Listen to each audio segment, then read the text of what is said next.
आज हम लोग के डिस्कशन का टॉपिक है chemical bonding.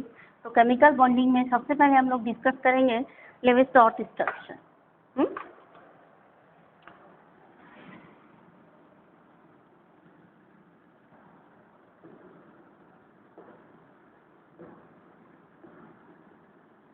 An American scientist Stephen Lewis proposed that only balanced shell electron participate in the bonding and the other electron in the atom remains safe and unaffected during the chemical reaction। यानी कि उन्होंने बताया कि केवल balance electron participate करते हैं bonding में और बाकी के जो इनर इलेक्ट्रॉन रहते हैं वो अनअफेक्टेड रहते हैं ड्यूरिंग ए केमिकल रिएक्शन। तो किसी भी केमिकल रिएक्शन को दिखाने के लिए या एटम को कि केमिकल रिएक्शन या बैलेंस इलेक्ट्रॉन को दिखाने के लिए हम कैसे रिप्रेजेंट करेंगे, तो उन्होंने बताया कि एक सिंबल ले लेंगे एटम का और उसके चारों तरफ बैलेंस इलेक्ट्रॉन को हम रिप्रेजेंट कर सकते हैं। फॉर एग्जांपल जैसे कि इन्होंने सेकेंड ग्रुप के सिंबल्स को बताया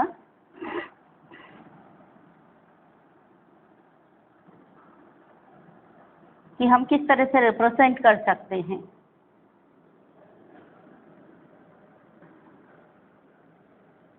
ठीक है, तो लिथियम के आउटर मोस्ट में कितने इलेक्ट्रॉन है? एक इलेक्ट्रॉन है।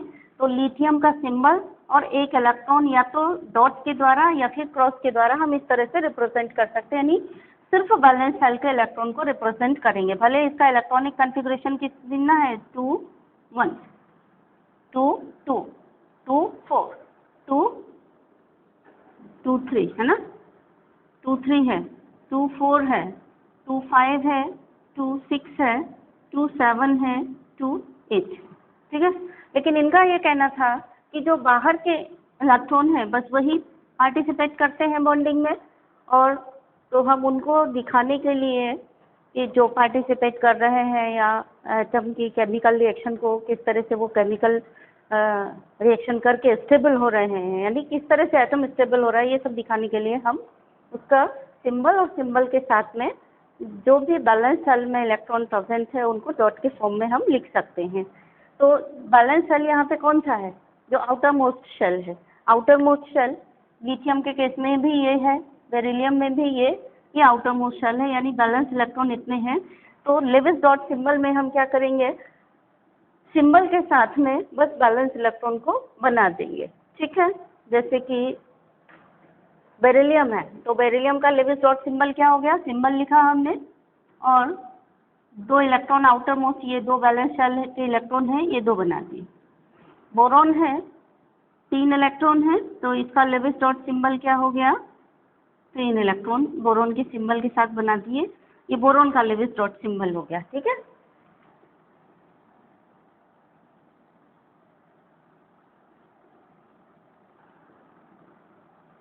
कार्बन का लेविस डॉट सिंबल 4 इलेक्ट्रॉन बना दिए हमने, ये कार्बन का लेविस डॉट सिंबल हो गया।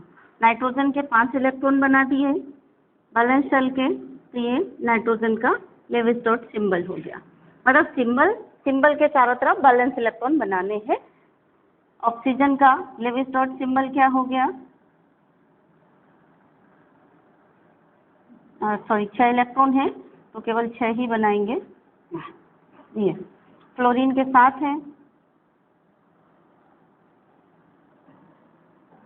7 बना दिए। नियोन के 8 हैं तो 8 बना दिए। नियोन के दूसरे कलर से बना रहे हैं जिससे आप फ्लोरीन से कंफ्यूज ना हो जाए, है ना। नियोन के हम रेड कलर से बनाए देते हैं। ये नियोन का लेविस डॉट सिंबल हो गया। ठीक है, अब भी क्वेश्चन आता है कि कोई भी एटम का लेविस डॉट सिंबल ड्रॉ करिए, 1 मार्क क्वेश्चन हो गया आपका। या फिर किसी आयन का, तो एटम का तो आप कर लेंगे, जब आयन का आता है तो मुश्किल कहाँ जाती है, मुश्किल आती है जब पॉजिटिव चार्ज आयन का आता है, तब बच्चे गलत कर देते हैं। नेगेटिव चार्ज वाला तक तो सही कर देंगे, कोई बच्चे सही भी कर सकते हैं। एटम का पूछा गया तो कर देंगे, आयन का पूछा गया तो गड़बड़ी कर देते हैं। तो देखो आप क्या गलती करोगे, अगर आपसे पूछा गया Lewis dot symbol of Na+, अब Na+ का लेविस डॉट सिंबल लिखने के लिए आपको पता होना चाहिए कि पहले सोडियम के बैलेंस में कितने इलेक्ट्रॉन है। ठीक है, तो सोडियम के बैलेंस यानी सोडियम में 11 इलेक्ट्रॉन होते हैं, यानी 2 8 1, यानी बैलेंस इलेक्ट्रॉन कितने हैं 1। अगर हमने कहा सोडियम एटम का लेविस डॉट सिंबल, तो ये होगा Na, और Na के चारों तरफ बैलेंस इलेक्ट्रॉन कितना बैलेंस इलेक्ट्रॉन है यहाँ पर 1, तो एक बैलेंस इलेक्ट्रॉन बस, ये बन गया सोडियम का Lewis dot symbol.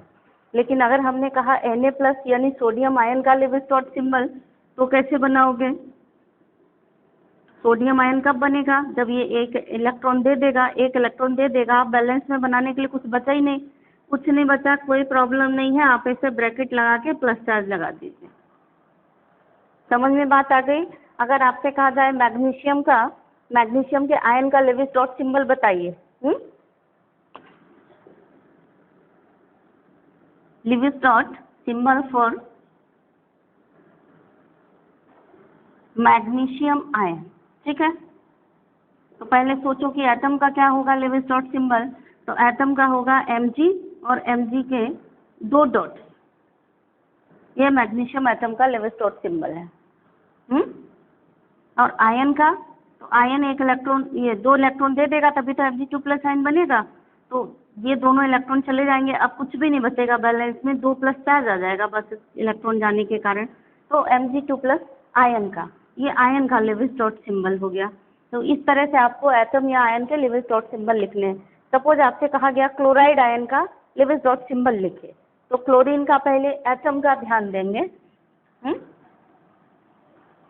Chloride ion का लेविस डॉट सिंबल क्या लिखेंगे, किस तरह से लिखेंगे? क्लोराइड होता है 17 हुआ, यानी 2 8 7, ठीक है। तो आउटर मोस्ट में इसके 7 इलेक्ट्रॉन हैं, तो ये तो क्लोरीन एटम का हुआ, क्लोराइड एटम का हुआ, क्लोरीन एटम का, तो लेविस डॉट सिंबल हो गया,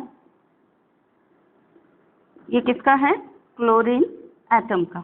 लेकिन हमने कहा अगर आपसे क्लोराइड आयन का,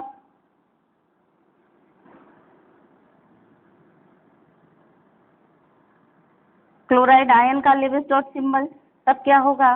क्लोराइड आयन का मतलब हुआ Cl- चार्ज। Cl- चार्ज कब बनेगा? जब ये एक इलेक्ट्रॉन और ले लेगा, यानी 6-7 इलेक्ट्रॉन इसके पहले से है, एक और इलेक्ट्रॉन लेकर के जब इसके पास 8 इलेक्ट्रॉन हो जाएंगे, यानी 1 2 3 4 5 6 7 8, और इस पे माइनस चार्ज आ जाएगा, तो आयन का इस तरह से लिखना है। तो अभी आप समझ गए होंगे बच्चों, एटम और आयन का, एटम का लिख लेते हैं, पर आयन में थोड़ा सा कंफ्यूजन हो जाता है, नंबर सीधे चला जाता है।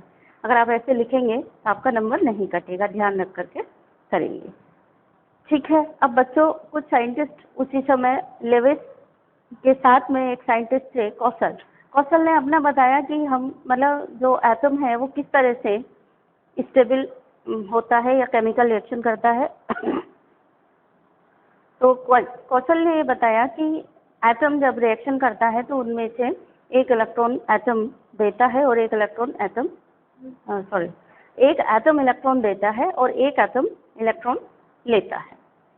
इलेक्ट्रॉन देने वाला एटम, जो भी एटम इलेक्ट्रॉन दे रहा है उस पर पॉजिटिव चार्ज आ जाता है, और जो एटम इलेक्ट्रॉन ले रहा है उस पर नेगेटिव चार्ज आ जाता है। तो इस तरह से पॉजिटिव चार्ज वाला और नेगेटिव चार्ज वाला आयन बन जाता है और आयनिक बॉन्ड फॉर्म होता है।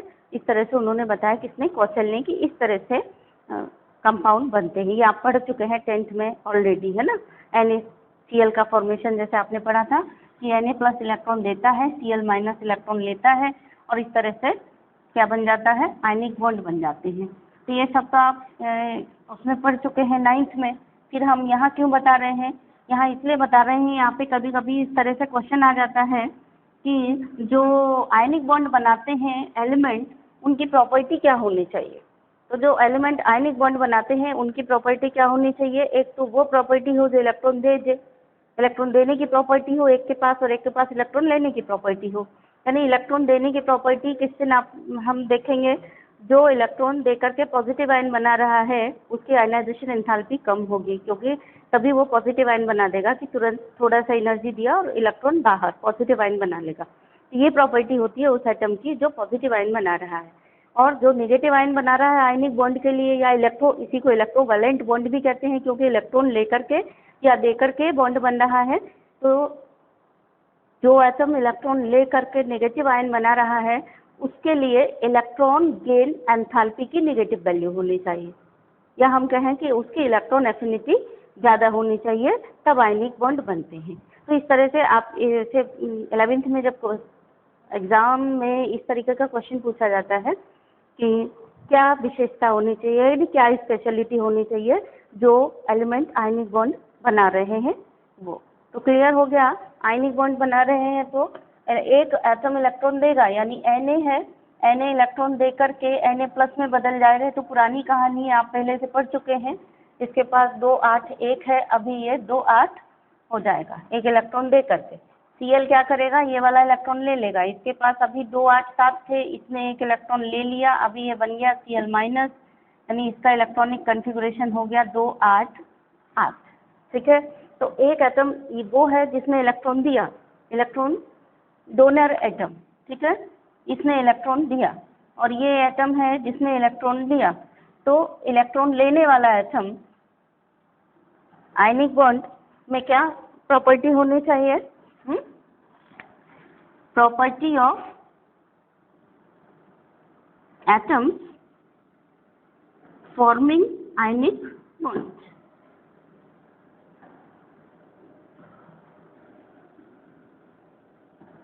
जो एटम आयनिक बॉन्ड बना रहे हैं उनमें क्या प्रॉपर्टी होनी चाहिए, पहला इस एटम के बारे में, जो एटम इलेक्ट्रॉन देकर के पॉजिटिव आयन बना रहा है उसका क्या होना चाहिए, the atom which is forming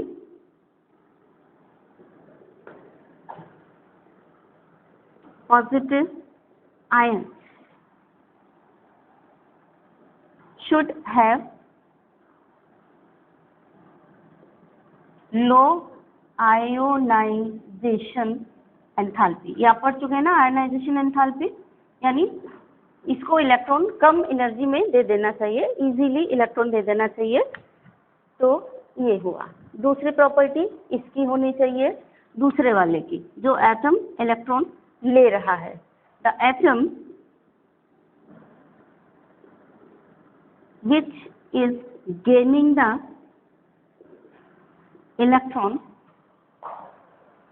yeah, which is forming the negative ion, which is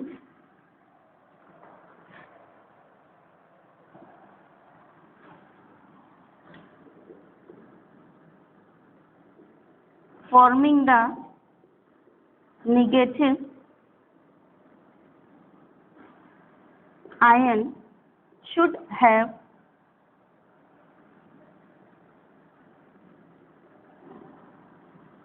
high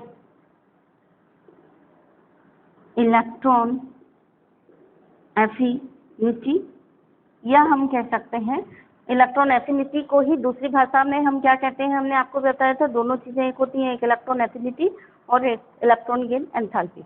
electron affinity ज्यादा का मतलब हुआ electron gain enthalpy more negative, तो हाई इलेक्ट्रॉन एफिनिटी होना चाहिए, या हम इसी को कहें high negative value of electron gain enthalpy होना चाहिए। ठीक है, इलेक्ट्रॉन गेन एंथैल्पी की वैल्यू या तो ज़्यादा नेगेटिव होनी चाहिए, या हम दूसरी भाषा में कह सकते हैं कि इलेक्ट्रॉन एफिनिटी ज़्यादा होनी चाहिए, हाई इलेक्ट्रॉन एफिनिटी होनी चाहिए। इस तरीके के दो एलिमेंट जब आपस में मिलेंगे और केमिकल रिएक्शन में इलेक्ट्रॉन का लेन देन करेंगे तो उनके बीच में एक बॉन्ड बन जाएगा। वो बॉन्ड कैसा होगा, ये Na+ और ये Cl- के बीच में क्या हो जाएंगे, फोर्स ऑफ अट्रैक्शन हो जाएंगे, और ये इस तरह से एक दूसरे के साथ आ जाएंगे, और ये कैसा स्ट्रक्चर बना लेंगे, ये क्रिस्टलाइन लेटिस स्ट्रक्चर बनाते हैं। क्रिस्टलाइन लेटिस का मतलब ये हुआ कि बहुत सारी NaCl के, मतलब एक Na और एक Cl कभी नहीं मिलेगा आपको, या आप ये सोचते हैं कि NaCl का मतलब हुआ उसमें Na+ और Cl- होगा। ये पक्की बात है कि NaCl का ये वही मतलब होता है जो आप समझ रहे हो कि एक Na+ और एक Cl- आयन, लेकिन एक Na+ और एक Cl यानी एक NaCl आपको कहीं अकेला घूमता हुआ नहीं मिलेगा। ये जितने भी आयनिक कंपाउंड होते हैं ये हमेशा क्रिस्टलाइन लेटिस में रहते हैं। आपने अपने घर में नमक देखा होगा, वो जो डेली वाला आता है, डेले आते हैं उसमें चौकोर चौकोर से, सबके घरों में ज़्यादातर वही यूज़ होता है ना, गांव वगैरह में। और अगर अभी टाटा नमक आता होगा, लेकिन पहले आपको याद होगा जब आप बचपन में छोटे थे तो आप वही डेली वाला नमक यूज़ करते थे। तो उस तरीके का क्रिस्टलाइन स्ट्रक्चर हमेशा आपको आयनिक कंपाउंड्स का मिलेगा, जितने भी आयनिक कंपाउंड होंगे। या इसी को हम क्या कहेंगे, ये क्रिस्टलाइन लैटिस है। और ये जो बॉन्ड बना, ये बॉन्ड का नाम क्या हो गया, ये बॉन्ड कहलाया क्या, इसको कहेंगे इलेक्ट्रोवैलेंस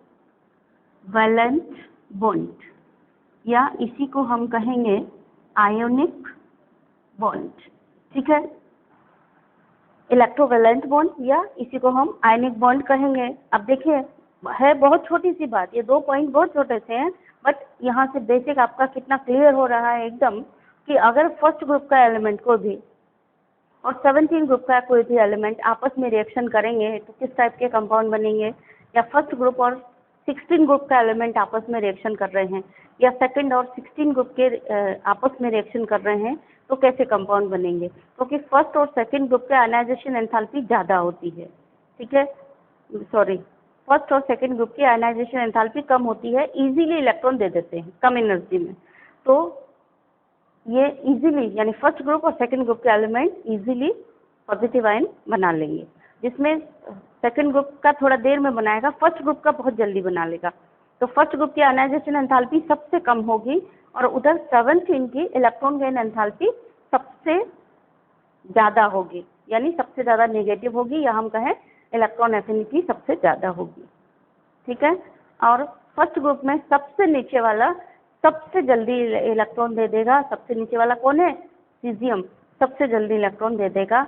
और उधर इलेक्ट्रॉन लेने वाला, जो न्यूट्रल गैसियस एटम की हम बात कर रहे हैं, तो न्यूट्रल गैसियस एटम में 17 ग्रुप में इलेक्ट्रॉन लेने वाला सबसे बड़ा होता है।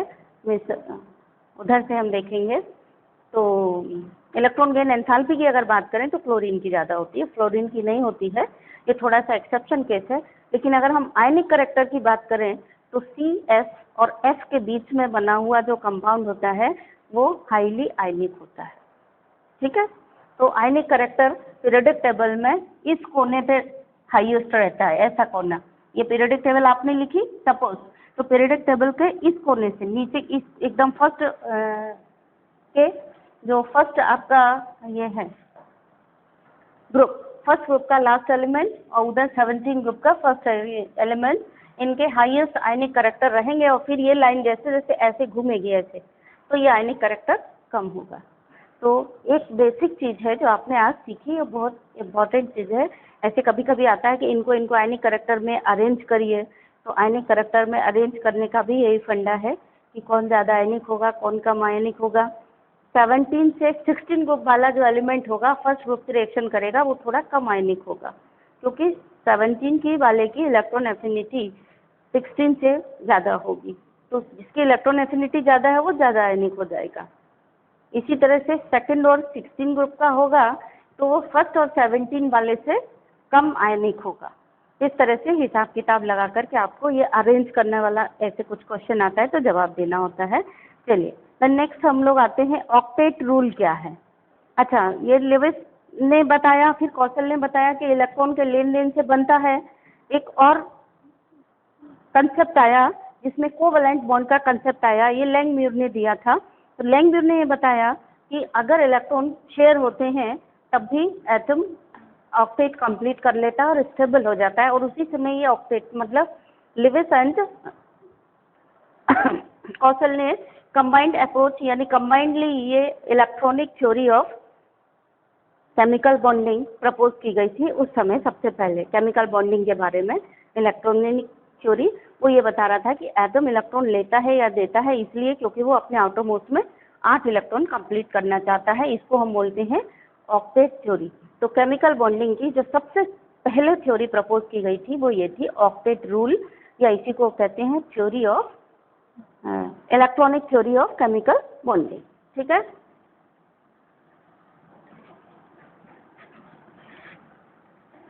तो ऑक्टेट रूल क्या हो गया कि कोई भी एलिमेंट अपने आउटर मोस्ट शेल में 8 इलेक्ट्रॉन पूरा करना चाहता है, क्योंकि element with 8 electron in its outermost shell is called as stable या it becomes stable.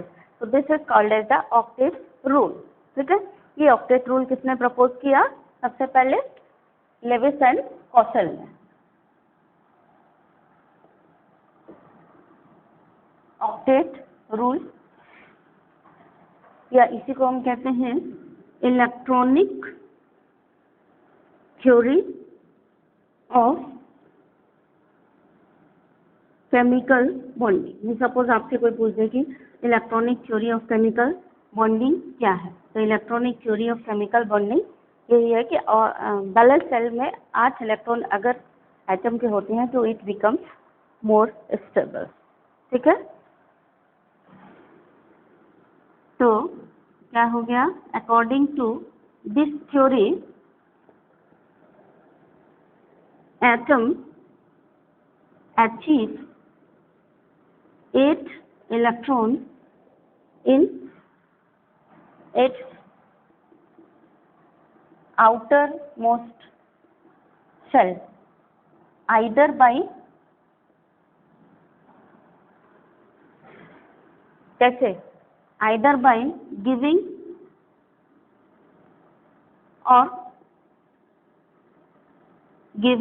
and taking the electron or by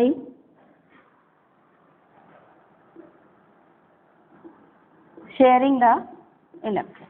ठीक है, तो this is called as octet rule.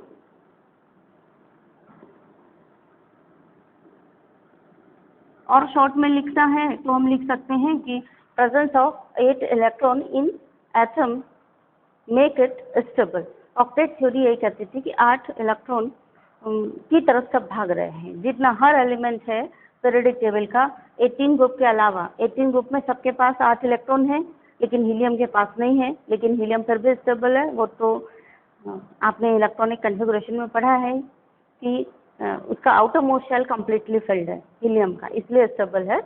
एक दो क्वेश्चन हम और बता रहे हैं इलेक्ट्रॉनिक कन्फिगुरेशन से, ये 2 क्वेश्चन आप लिख लीजिए। एक तो justify the position of hydrogen और दूसरा justify the position of helium in modern periodic table. ये दोनों क्वेश्चन बहुत इंपॉर्टेंट है और आते हैं, मैंने उधर आपका असाइनमेंट में नहीं दिया है, अभी याद आ गया तो दिए देते हैं। ये आपका होमवर्क टास्क है, क्या है, जस्टिफाई द,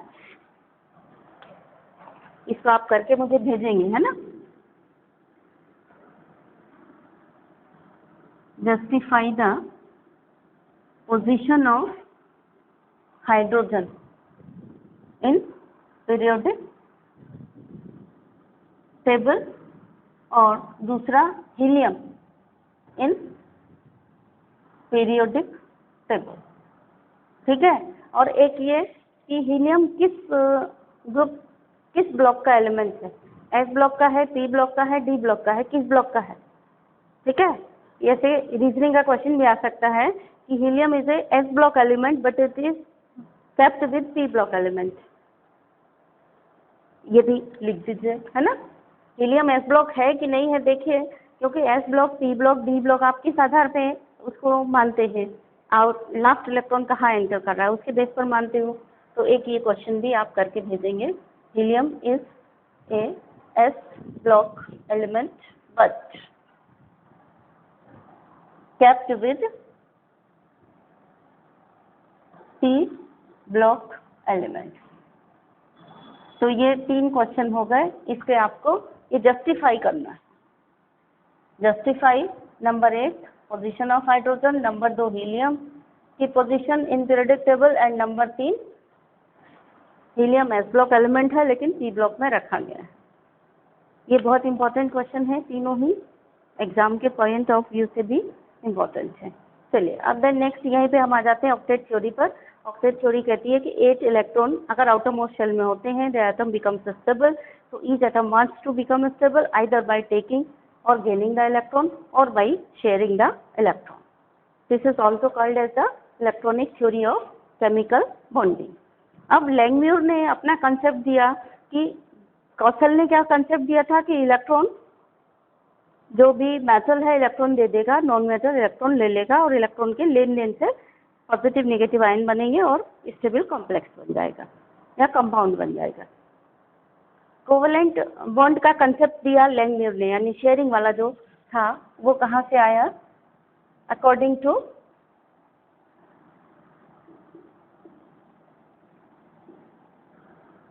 लेंगे।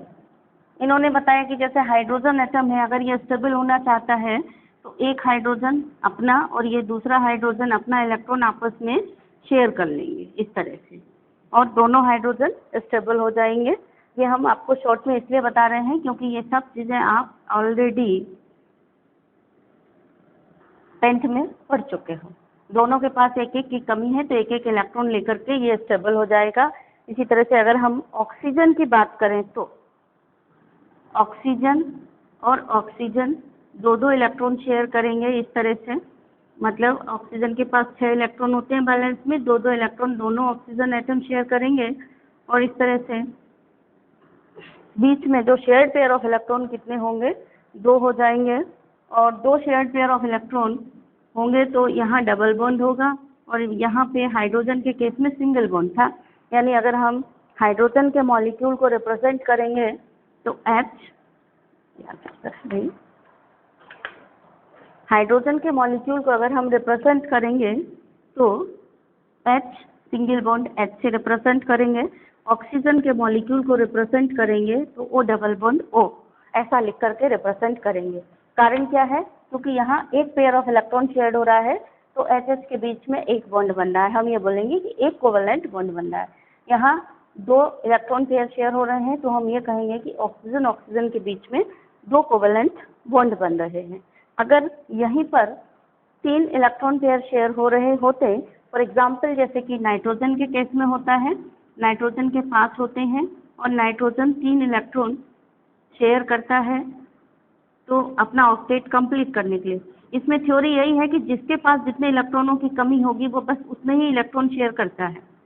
ऐसा नहीं है कि सामने वाले के पास 4 इलेक्ट्रॉन की कमी है और हमारे पास 1 इलेक्ट्रॉन की कमी है तो हम सामने वाले की देखा देखी 4 इलेक्ट्रॉन शेयर करेंगे, ऐसा नहीं है। जिसके पास जितने इलेक्ट्रॉन की कमी है वो उतने ही इलेक्ट्रॉन शेयर करता है। नाइट्रोजन के पास 3-3 की कमी है तो ये नाइट्रोजन 3-3 इलेक्ट्रॉन आपस में शेयर कर लिए।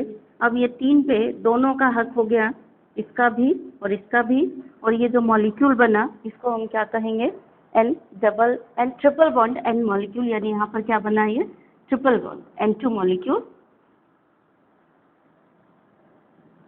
ये N2 मॉलिक्यूल है, ये O2 मॉलिक्यूल है और ये वाला ये H2 मॉलिक्यूल है। ठीक है, तो ये वाला जो बॉन्ड बना H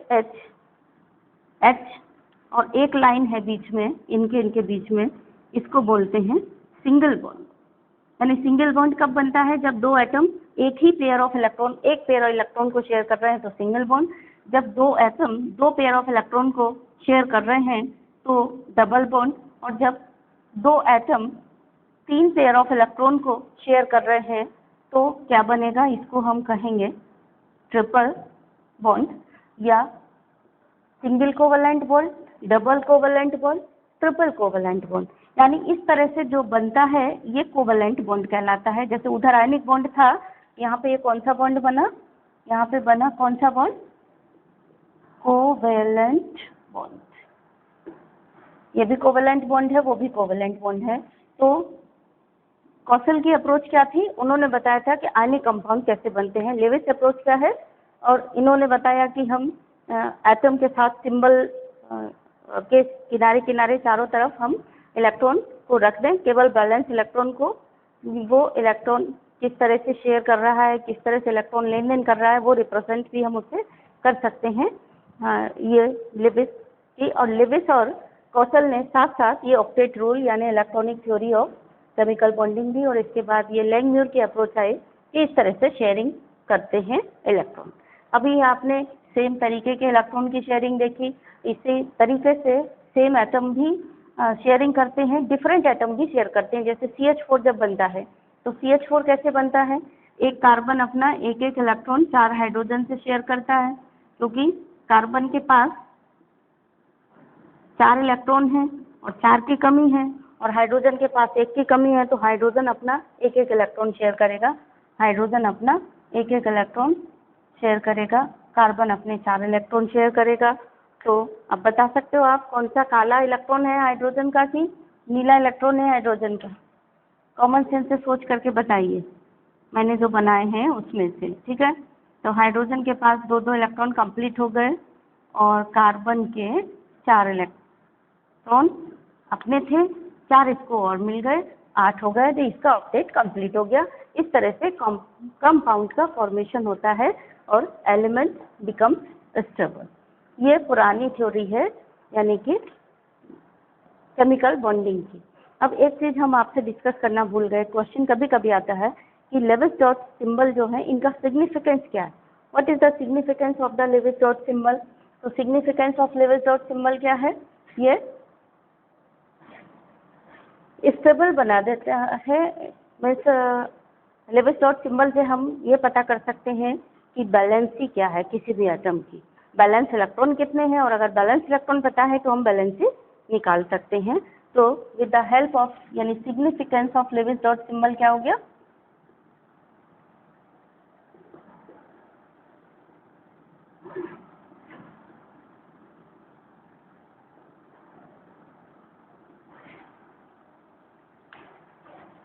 It indicates the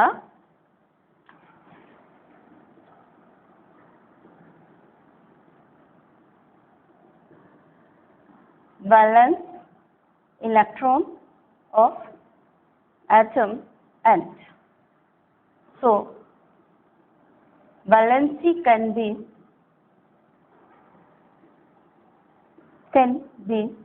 calculated by knowing the number of valence electron. अगर हमें वैलेंस इलेक्ट्रॉनों की संख्या पता है तो हम वैलेंसी कैलकुलेट कर सकते हैं। वैलेंसी कैलकुलेट करने का फॉर्मूला क्या होता है? वैलेंसी, ये 9th में आप सब पढ़ चुके हैं। Valency of non metal equal to क्या होती है? 8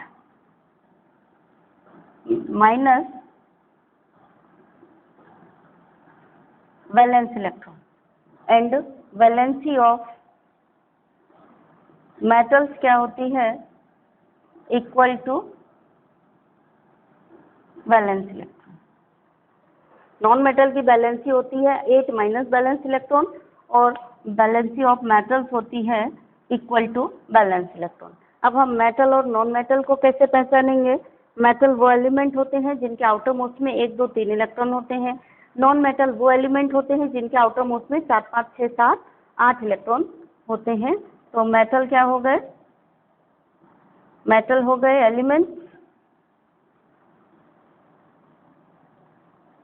which have 1, 2 or 3 electrons in their valence shell. और नॉन मेटल क्या हो गए?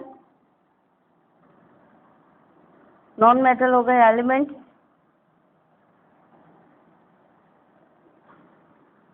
हैविंग 4, 5, 6, 7, 8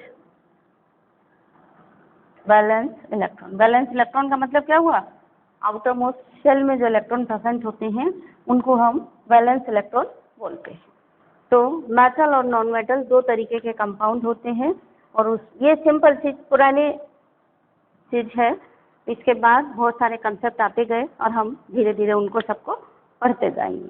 ठीक है, तो ये हो गया Lewis structure, Kossel and Langmuir approach about chemical bonding. अब क्वेश्चन आता है कि मॉलिक्यूल का लेविस डॉट स्ट्रक्चर कैसे बनाएंगे? तो formation of Lewis dot structure of molecule यहाँ से कभी कभी बनाने के लिए आ जाता है, ड्रॉ करने के लिए कि मॉलिक्यूल का लेविस डॉट स्ट्रक्चर बनाइए। तो यहाँ पे जो सबसे ज़्यादा आएगा, टेक्स्ट बुक में आपके जो 2 एग्जाम्पल दिए हैं वही आते हैं। चलिए मैं एक एग्जाम्पल लेकर के आपको समझाती हूँ। How can we write the electron dot structure for या Lewis dot structure for molecule. ठीक है, तो किसी भी मॉलिक्यूल के लिए लेविस डॉट स्ट्रक्चर लिखने के पहले हम ये देख लेते हैं टोटल बैलेंस इलेक्ट्रॉन हमें कितने डिस्ट्रीब्यूट करने हैं वो निकाल लेते हैं। चलिए देखते हैं एक एग्जांपल से।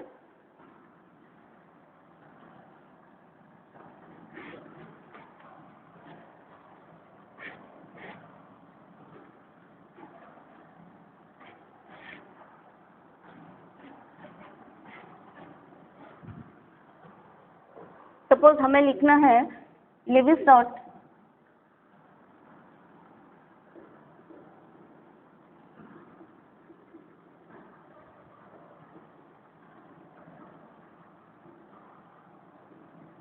स्ट्रक्चर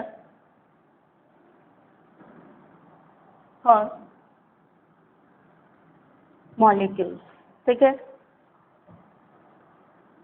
तो फर्स्ट स्टेप में तो हम ये करते हैं कि कितना बैलेंस इलेक्ट्रॉन है उनको काउंट करते हैं। ये है हमारा first step, count the total balance electron. For example अगर हम CO का बनाने जा रहे हैं तो CO मतलब C एंड O के बीच में बनाने जा रहे हैं, लेविस डॉट स्ट्रक्चर कैसे बनेगा, तो कार्बन और ऑक्सीजन के टोटल बैलेंस इलेक्ट्रॉन कितने हैं उनका टोटल करेंगे। तो कार्बन में बैलेंस इलेक्ट्रॉन कितने हैं,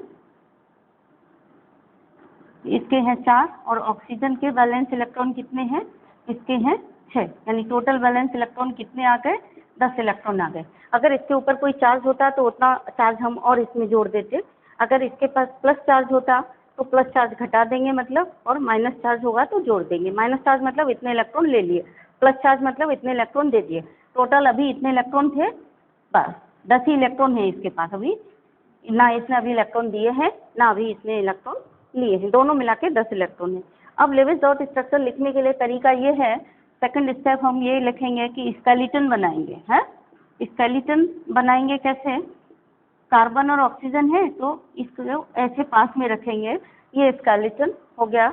अब क्या करेंगे, एक सिंगल पहले कोशिश मतलब अपने हिट एंड ट्रायल मेथड है ये, इस तरह से इलेक्ट्रॉन जो हमने 10 निकाल लिए, ऐसे मान लो कि 4 और 6 10 इलेक्ट्रॉन ये हमने अपनी मुट्ठी में पकड़ लिए।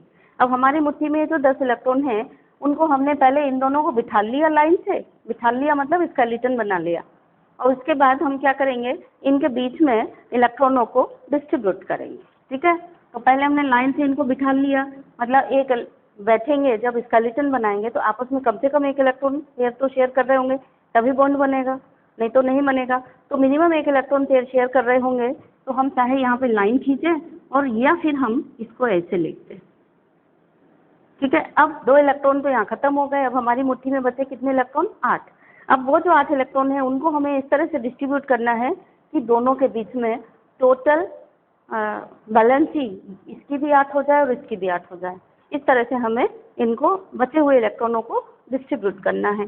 तो सोचिए जरा ऐसे कैसे डिस्ट्रीब्यूट करें कि सबकी बैलेंस ही 8 हो जाए, जरा सोच कर देखिए। ये कार्बन, ये दो इलेक्ट्रॉन शेयर करिए, ये ऑक्सीजन, अगर हमें इसकी भी 8 करनी इसकी भी 8 करनी, 2 और 2 4, 2 6 और 2 8, 8 इलेक्ट्रॉन लग दिए। अब हमारे पास 2 ही बचे क्योंकि हमारे पास टोटल 10 ही इलेक्ट्रॉन है, तो 2 और बचे तो हमने 2 यहाँ रख दिए, ठीक है, ये 2 रख दिए।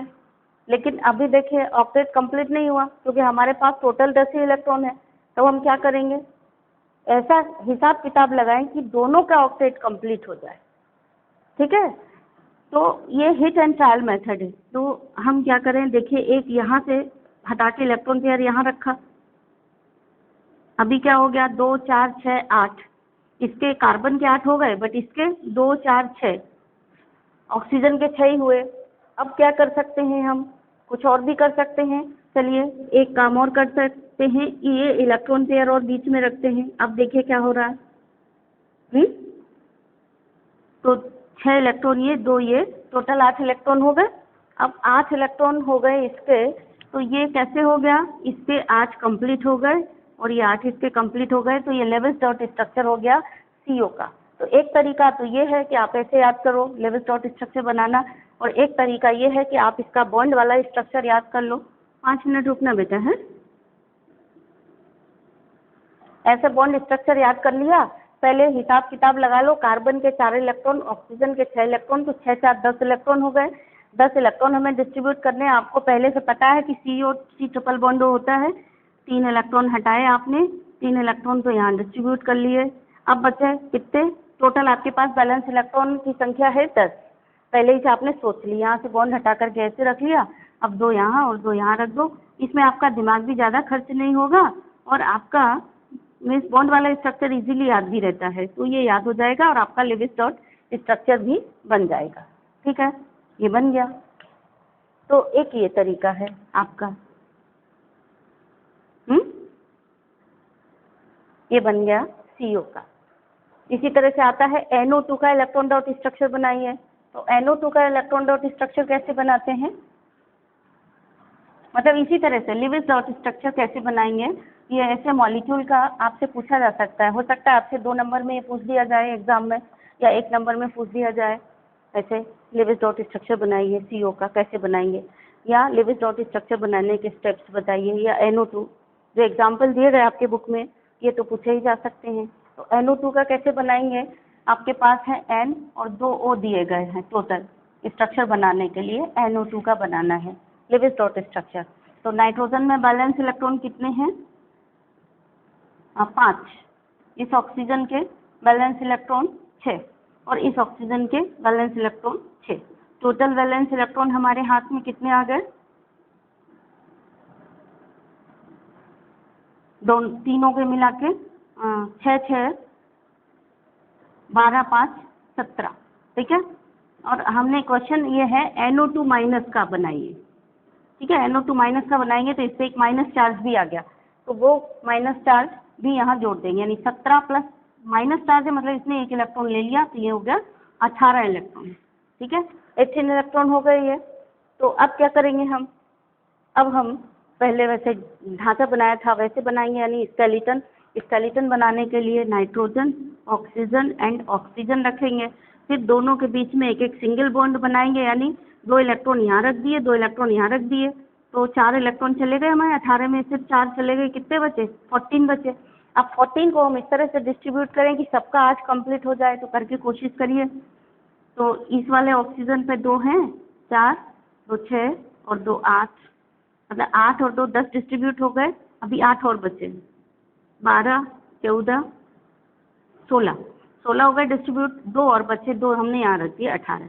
तो अभी आपने देखा क्या, ऑक्सीजन का तो कंप्लीट हो गया, इस ऑक्सीजन का भी कंप्लीट हो गया, लेकिन नाइट्रोजन का कंप्लीट नहीं हुआ, ठीक है। तो फिर हम क्या करें, इसको हम ऐसा कर सकते हैं कि ऑक्सीजन का ये 1 इलेक्ट्रॉन पेयर हम यहाँ नाइट्रोजन के बीच में रखें। अब देखते हैं क्या हो रहा है। देखो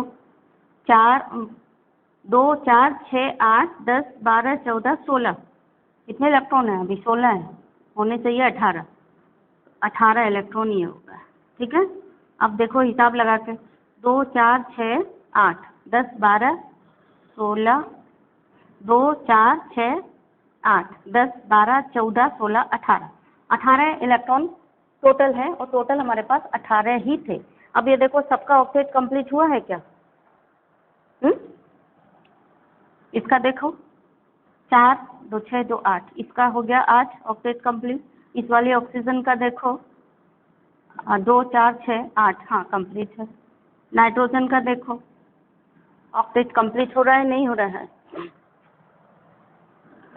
नाइट्रोजन का देखो 2 4 6 8, यहाँ इसका भी कंप्लीट है, मतलब NO2 का इलेक्ट्रॉन डॉट स्ट्रक्चर हो गया।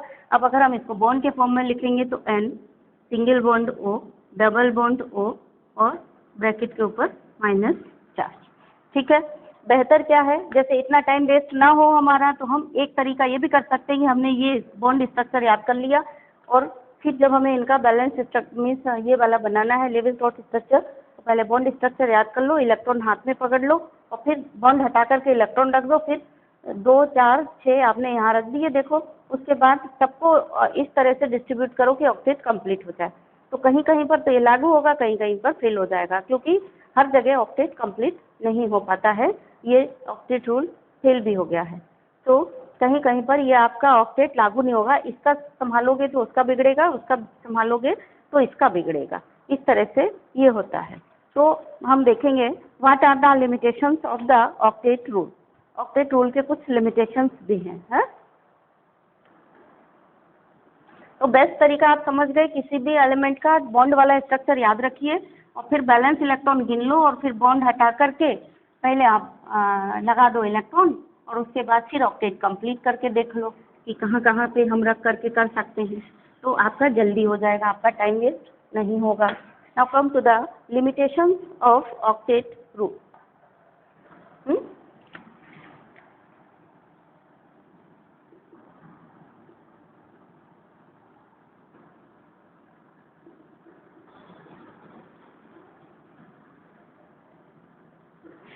तो हर में से कई मॉलिक्यूल ऐसे हैं जहाँ पे ऑक्टेट कंप्लीट नहीं होता है। तो incomplete octet of the central atom, एक तो यही लिमिटेशन हो गया।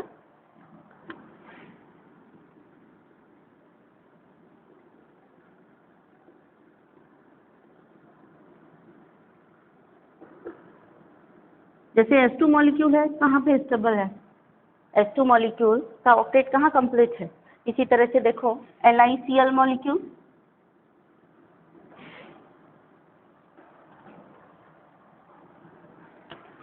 इसका एग्जाम्पल LiCl, ठीक है। एक लिथियम का इलेक्ट्रॉन एक Cl ने दिया, तो Cl का तो ऑक्टेट कंप्लीट है, लेकिन लिथियम के 2 ही इलेक्ट्रॉन कंप्लीट हुए LiCl में। बैलेंस इलेक्ट्रॉन Cl के साथ होते हैं ना, ठीक है। ऐसे ही BeH2, बेरिलियम का एक इलेक्ट्रॉन और इस बेरिलियम का 2 इलेक्ट्रॉन बेरिलियम के, और हाइड्रोजन ने 2 इलेक्ट्रॉन दे दिए शेयरिंग के लिए। हाइड्रोजन ने 1 इलेक्ट्रॉन दे दिया। तो देखें बेरिलियम और इस बेरिलियम का ना ऑक्टेट कंप्लीट है सेंट्रल एटम का। देन AlCl3 का देख लीजिए, Al और इस Al ने 1 इलेक्ट्रॉन दिया यहाँ, 1 यहाँ दिया, 1 यहाँ, 3 ही बैलेंस इलेक्ट्रॉन है। अगर ये Cl से रिएक्शन कर रहा है तो क्या होगा, 3 Cl इससे इलेक्ट्रॉन शेयर करेंगे इस तरह से, ठीक है। अब देखिए एल्यूमिनियम का ऑक्टेट कंप्लीट नहीं हो रहा है, क्लोरीन का तो हो जाएगा क्योंकि क्लोरीन के 6 इलेक्ट्रॉन और हैं, तो 6 और 2 8 ये हो गए। क्लोरीन का कंप्लीट हो गया, लेकिन एल्यूमिनियम का नहीं हुआ। तो इस तरह से बहुत सारे एग्जाम्पल हैं। यानी ग्रुप 13 का हर एलिमेंट होगा जिसका ऑक्टेट कंप्लीट नहीं होगा। इसी तरह से बेरिलियम के जो इस तरह से कंपाउंड बनेंगे वो भी ऑक्टेट कंप्लीट नहीं होंगे। तो ये हो गया एक लिमिटेशन। दूसरा लिमिटेशन ये हुआ कि ऑड इलेक्ट्रॉन मॉलिक्यूल्स, इनके लिए कोई एक्सप्लेनेशन नहीं है ऑक्टेट थ्योरी में। जैसे हमने बताया था ना कि जब आप ये लेविस स्ट्रक्चर बनाओगे तो एक का ऑक्टेट कंप्लीट होगा तो दूसरे का बिगड़ जाएगा, और इसी को हम कहते हैं ऑड इलेक्ट्रॉन मॉलिक्यूल। क्योंकि ये ऐसे मॉलिक्यूल जिनमें हम लेविस डॉट स्ट्रक्चर कंप्लीट नहीं कर सकते, उन्हीं को कहते हैं ऑड इलेक्ट्रॉन मॉलिक्यूल। इसका एग्जांपल है NO एंड NO2। तो NO में अगर हम कोशिश करते हैं इलेक्ट्रॉन डॉट स्ट्रक्चर बनाने की, तो देखिए यहाँ पे कितने हैं, 5 इलेक्ट्रॉन और 6 11 इलेक्ट्रॉन। अब 11 इलेक्ट्रॉन से दोनों का ऑक्टेट कंप्लीट नहीं हो सकता है, किसी एक का इनकम्प्लीट बचेगा। जैसे ऑक्सीजन का हमने बना दिया 2 2 4, तो 6 2 8 इलेक्ट्रॉन हो गए, और 2 10 और 1 11। नाइट्रोजन के पास 1 की अभी कमी है, 2 4 6 7, 7 ही इलेक्ट्रॉन हो गए। अगर हम नाइट्रोजन का कंप्लीट करते हैं तो ऑक्सीजन के पास 7 बचेंगे। ऐसे मॉलिक्यूल्स को हम क्या कहते हैं, ऑड इलेक्ट्रॉन मॉलिक्यूल कहते हैं। अलग से भी क्वेश्चन आ सकता है, what are odd electron molecules? ऐसे मॉलिक्यूल्स जिनमें हम बैलेंस इलेक्ट्रॉन से लेविस डॉट सिंबल मतलब इस तरह से नहीं बना सकते हैं कि उनका ऑक्टेट कंप्लीट हो, ऐसे मॉलिक्यूल्स को ऑड इलेक्ट्रॉन मॉलिक्यूल कहते हैं। देन दूसरा एग्जाम्पल है NO2 नाइट्रोजन डाइऑक्साइड का, ठीक है। नाइट्रोजन डाइऑक्साइड, तो नाइट्रोजन डाइऑक्साइड में क्या होगा, देखिए बैलेंस इलेक्ट्रॉन कितने हैं टोटल, टोटल बैलेंस इलेक्ट्रॉन है 5 और 6 6 12, 6 6 12 5 17 इलेक्ट्रॉन है। अब 17 इलेक्ट्रॉन को हमें डिस्ट्रीब्यूट करना है, तो किसी एक के पास कमी रह जाएगी इलेक्ट्रॉनों की, NO एंड O, ये हो गया। एंड ऑक्सीजन का कंप्लीट करते हैं, 2 बॉन्ड 2 2 4 हो गए, 2 6 और 2 8। यहाँ पे जहाँ सिंगल बॉन्ड है वहाँ पे 2 2 4 और 2 6। जनरली ऐसा होता है, क्यों होता है ये तो हम लोग बाद में डिस्कस करेंगे।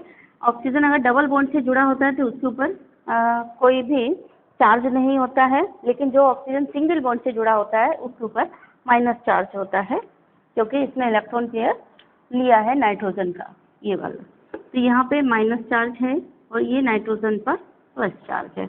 और अभी देखो बैलेंस इलेक्ट्रॉन कितने हुए टोटल, 17 थे, 2 4 6, 8, 10, 12, 14, 16, एक और यहाँ पे एक्स्ट्रा है, नाइट्रोजन का है, तो इसका भी कंप्लीट नहीं हुआ। देखिए ऑड इलेक्ट्रॉन मॉलिक्यूल है ये, किसी भी कंडीशन में इनके ऑक्टेट कंप्लीट नहीं हो सकते हैं। देन नेक्स्ट है एक्सपेंडेड ऑक्टेट। थर्ड एग्जांपल है इसका एक्सपेंडेड ऑक्टेट। ए प्लस ग्रेड का क्वेश्चन है ये। ऑक्टेट रूल क्या है और इसके लिमिटेशंस क्या है?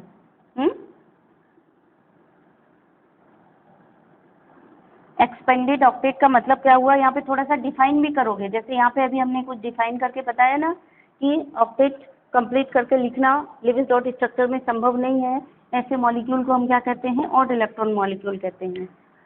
इनकम्प्लीट ऑक्टेट कौन से हैं? जिनमें सेंट्रल एटम का ऑक्टेट कंप्लीट नहीं है। एक्सपेंडेड ऑक्टेट कौन से मॉलिक्यूल होंगे?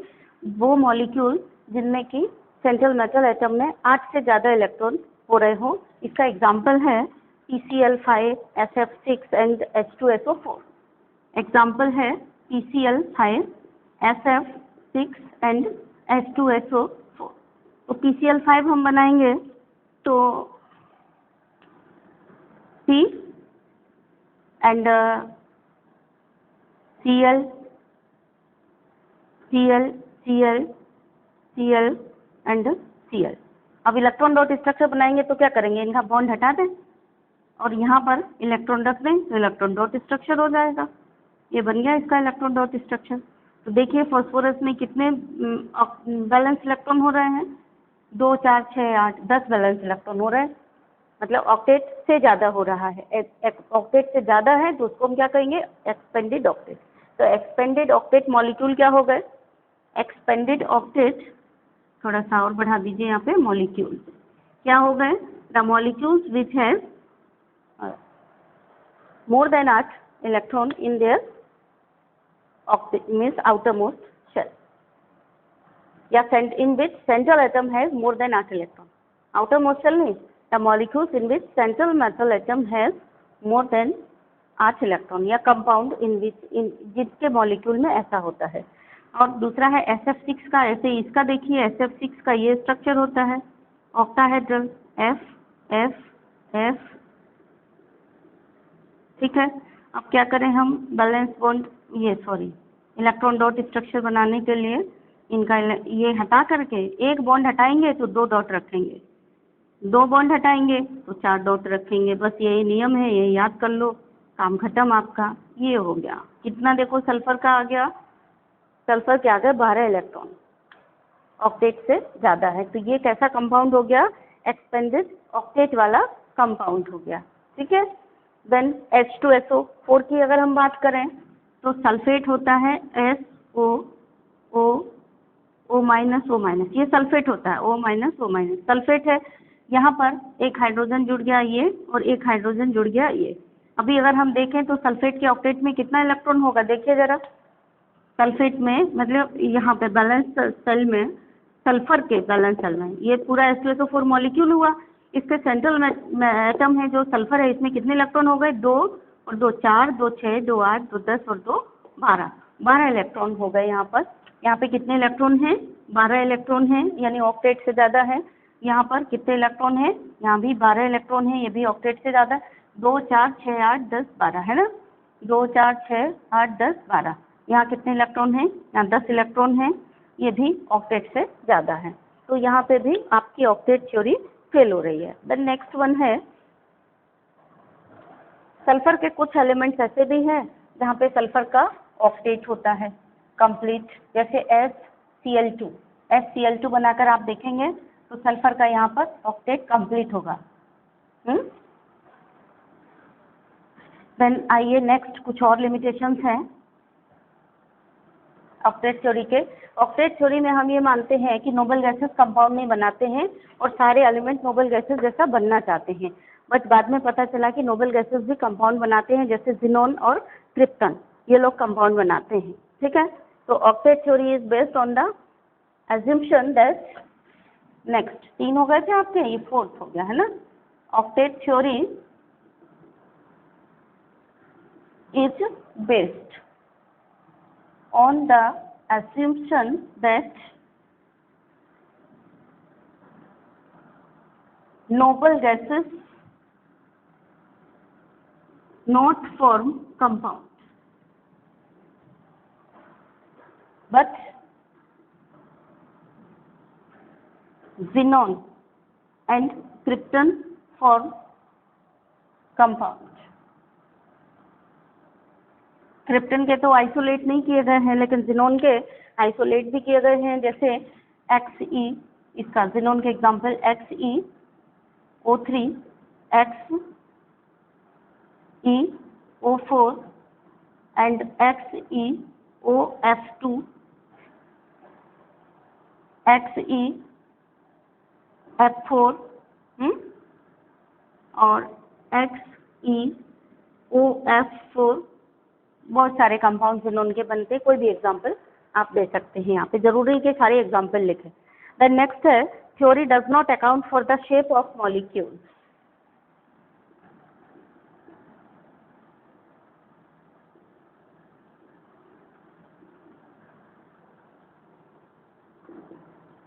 For shape of molecules, molecules के शेप के बारे में कुछ नहीं बताती है ये थ्योरी कि मॉलिक्यूल का शेप क्या होगा।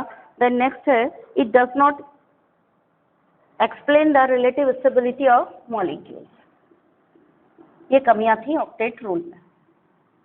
It does not explain the relative stability of